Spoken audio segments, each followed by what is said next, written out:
দেশবাসী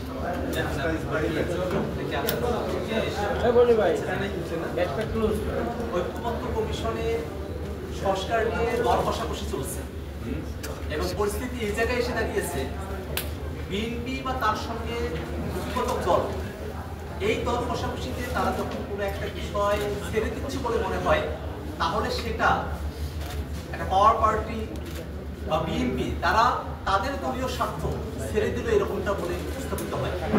এবং আমরা যারা এনসিপিতে আছি বা সংস্কারের পক্ষে যে পক্ষগুলো এখানে উপস্থিত আছে, আমরা যদি সংস্কারের প্রশ্নে কোনো একটা বিষয়ে ছাড় দেই তাহলে এটা গোটা জাতির স্বার্থ সেখানে ছাড় পড়ে যায়, গোটা জাতির স্বার্থ সেখানে কাটা পড়ে যায়। বাংলাদেশে 24-এর অভ্যুত্থানের মধ্য দিয়ে যে নতুন বাংলাদেশের স্বপ্ন আমরা দেখেছিলাম, যে বাংলাদেশে গণতান্ত্রিক রূপান্তর ঘটবে, রাষ্ট্রের যে অর্গানগুলো আছে সেখানে ক্ষমতার ভারসাম্য থাকবে, বিকেন্দ্রীকরণ থাকবে, জবাবদিহিতা থাকবে, সেই জায়গাগুলোকে নিশ্চিত করার জন্যই মৌলিক সংস্কার প্রয়োজন। আমরা দেখছি যে আজকের আলোচনাতেও সেই মৌলিক সংস্কারের বাস্তবতা থেকে আমাদেরকে অনেক দূরে থাকতে হয়েছে। যখন হাউসে রাজনৈতিক দলগুলোর মধ্যে এনসিসির বিষয়ে আলোচনা হলো, এনসিসির বিষয়ে আপত্তি আসলে যে নামের ভারিক্তি থাকে, তখন নামকরণের জায়গাটাকে শিথিল করে ঐক্যমত্য কমিশন সেটাকে সাংবিধানিক এবং সংবিধিবদ্ধ প্রতিষ্ঠানের নিয়োগ কমিটি হিসেবে সেটাকে উপস্থাপন করেছে। কিন্তু তারপরে আমরা দেখলাম বিএনপি এবং তার সঙ্গে কুটিকতক দলের আপত্তির কারণে, বাধার কারণে এই নিয়োগ কমিটি, যার মধ্য দিয়ে আসলে নির্বাচন কমিশন, দুর্নীতি দমন কমিশন, কর্ম কমিশনের মতো প্রতিষ্ঠানগুলো সেখানে নিয়োগ স্বাধীনভাবে সম্পূর্ণ হবে, সেই জিনিসটাকে বাস্তবায়ন করা সম্ভব নয়।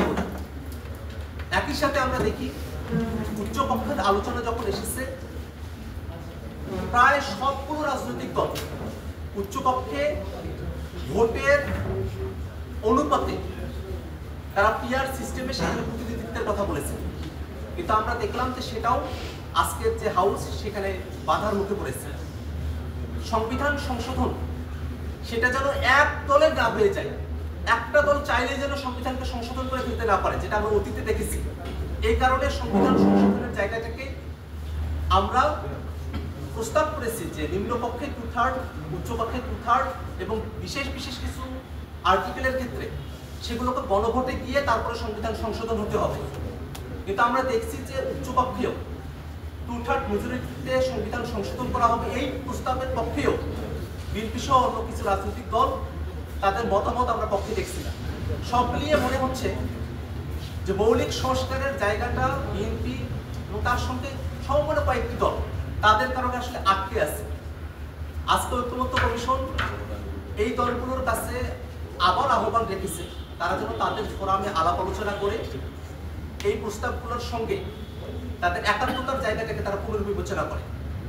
আমরাও একই কথাটা বলতে চাই, এত মানুষের রক্তের ভিতর দিয়ে আমরা যে নতুন বাংলাদেশ পেয়েছি, সেই বাংলাদেশে কোনো একটি সরকার ক্ষমতায় এসে নির্বাচন কমিশনকে যাচ্ছেতাইভাবে ব্যবহার করতে পারবে, দুর্নীতি দমন কমিশনকে যাচ্ছেতাইভাবে ব্যবহার করতে পারবে, সরকারি কর্ম কমিশন এবং অন্যান্য সাংবিধানিক এবং সংবিধিবদ্ধ প্রতিষ্ঠানগুলোতে তাদের ইচ্ছা মতো, মর্জি মতো দলান্ত ব্যক্তিদেরকে নিয়োগ দেবে, তাদের মতো করে সেই প্রতিষ্ঠানগুলোকে ব্যবহার করবে, বিরোধী মতকে দমন করবে এবং বাংলাদেশে সরকারের জবাবদিহিতার জায়গাকে নিশ্চিত হতে দেবে না। এমন পরিস্থিতি বাংলাদেশে যারা তৈরি করতে চাচ্ছে, তাদের সঙ্গে বাংলাদেশের আপামর জনতার কোনো সংযোগ নেই, তাদের সঙ্গে আপামর জনতা কোনোভাবে একাত্ম হতে পারে না। আমরা মনে করি যে আজকের যে হাউস, এখানে ঐক্যমত্য কমিশনে রাজনৈতিক দলগুলোর প্রতিনিধিরা আছেন, জনগণের বৃহত্তর অংশ তারা কিন্তু এই রুমের বাইরে অপেক্ষা করছেন। তারা দেখছেন যে মৌলিক সংস্কারের প্রশ্নে কোন দলগুলো কোন পজিশন নিচ্ছে, কোন দলগুলো মৌলিক সংস্কারের প্রশ্নে বাধা হয়ে দাঁড়াচ্ছে।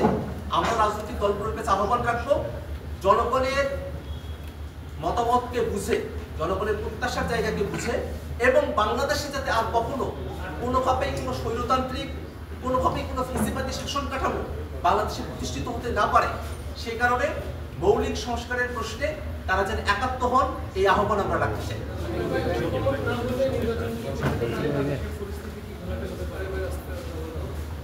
জাতীয় নাগরিক পার্টি এনসিপি থেকেই বলে আসছে যে এই অন্তর্বর্তীকালীন সরকার শুধুমাত্র নির্বাচন আয়োজন করাই তাদের দায়িত্ব নয়, বরং নির্বাচন আয়োজনের পূর্বে এই সরকারের অবশ্য পালনীয় কিছু কর্তব্যের জায়গা রয়েছে।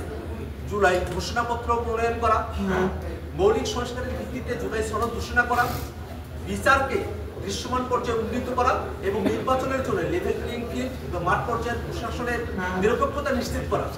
যদি অন্তর্বর্তীকালীন সরকার এই প্রাথমিক কর্তব্যগুলো, অবশ্য পালনীয় কর্তব্যগুলো যদি তারা পালন করতে ব্যর্থ হয়, সেক্ষেত্রে সামনে যে নির্বাচন হবে সেই নির্বাচনে জাতীয় নাগরিক পার্টি অংশগ্রহণ করবে কিনা সেটা আমরা অবশ্যই পুনর্বিবেচনা করব।